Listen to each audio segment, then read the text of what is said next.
ನಮ್ಮ ಕಡೆ ಗಣೇಶ ಒಂದು ವಾರ ಕುಂಡಿಸ್ತೀವಿ ಗುರು. ಒಂದು ವಾರ ಕುಂಡ್ರಿಸಿ ನೈಟೆಲ್ಲ ಡ್ಯಾನ್ಸ್ ಆಡಿ ಬೆಳಿಗ್ಗೆ ಕರ್ಕೊಂಡೋಗಿ ವಿಸರ್ಜನೆ ಮಾಡ್ತೀವಿ. ದೊಡ್ಡೋರು ಚಿಕ್ಕೋರು ಹೆಣ್ಮಕ್ಳು ಎಲ್ಲರೂ ಸೇರಿ ಮಾಡೋ ಈ ಸೆಲೆಬ್ರೇಷನ್ ಮಸ್ತ್ ಆಗಿರುತ್ತೆ. ಬೆಂಗಳೂರು ಟ್ರಾಫಿಕ್ ಕಿರಿಕಿರಿಲಿ ಬೇಸತ್ತಿರೋರ್ಗೆ ಈ ನೇಚರಿಗೆ ಬಂದಿದ ತಕ್ಷಣ ಒಂದು ಥರ ರಿಲೀಫು.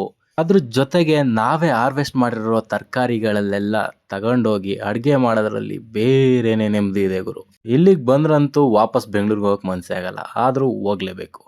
ರಕ್ಷಾಬಂಧನಿಗೆ ರಾಖಿ ಕಟ್ಟಕ್ಕಾಗಲಿಲ್ಲ ಅಂತ ನಮ್ಮಮ್ಮ ಅವ್ರ ತಮ್ಮಂದಿರಿಗೆ ಎಲ್ರಿಗೂ ಕುಂಡ್ರಿಸಿ ರಾಖಿ ಕಟ್ಟಿದ್ರು. ರಕ್ಷಾಬಂಧನಿಗೆ ದುಡ್ಡು ಕೊಡೋದು ತಪ್ಪುತ್ತೆ ಅಂತ ನಾವೆಲ್ಲ ಯೋಚನೆ ಮಾಡ್ತಿದ್ರೆ ನಮ್ಮ ಮಾವಂದಿರಿಗೆ ಮಾತ್ರ ರಾಖಿ ಕಟ್ಟಿಸ್ಕೊಳ್ಳೋದ್ರಲ್ಲಿ ಏನೋ ಖುಷಿ ಗುರು. ಎಲ್ಲರೂ ಕೂಡ ಖುಷಿ ಖುಷಿಯಾಗಿ ಕಟ್ಟಿಸ್ಕೊಂಡ್ರು. ನಮ್ಮಮ್ಮ ಫುಲ್ ಕೌಂಟಿಂಗು, ಫುಲ್ ಬಾರ್ಜರಿ ಕಲೆಕ್ಷನ್ನು.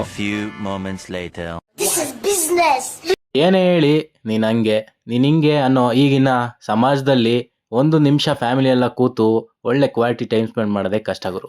ಈ ಪ್ರೀತಿಗೋಸ್ಕರ 3 ದಿನ ಬೆಂಗಳೂರಲ್ಲಿ ಬ್ಯುಸಿ ಲೈಫ್ ಬಿಟ್ಟು ನಾವು ಒಳ್ಳೆ ಟೈಮ್ ಸ್ಪೆಂಡ್ ಮಾಡಿ ಹೋಗ್ತೀವಿ. ನಿಮಗೆ ಈ ವಿಡಿಯೋ ಏನಾದರೂ ಇಷ್ಟ ಆಗಿದ್ರೆ ಲೈಕ್ ಮಾಡಿ, ಹಾಗೆ ಕಮೆಂಟ್ ಮಾಡೋದನ್ನ ಮರಿಬೇಡಿ. ಈ ವಿಡಿಯೋದಲ್ಲಿ ಇಷ್ಟೇ. Thank you.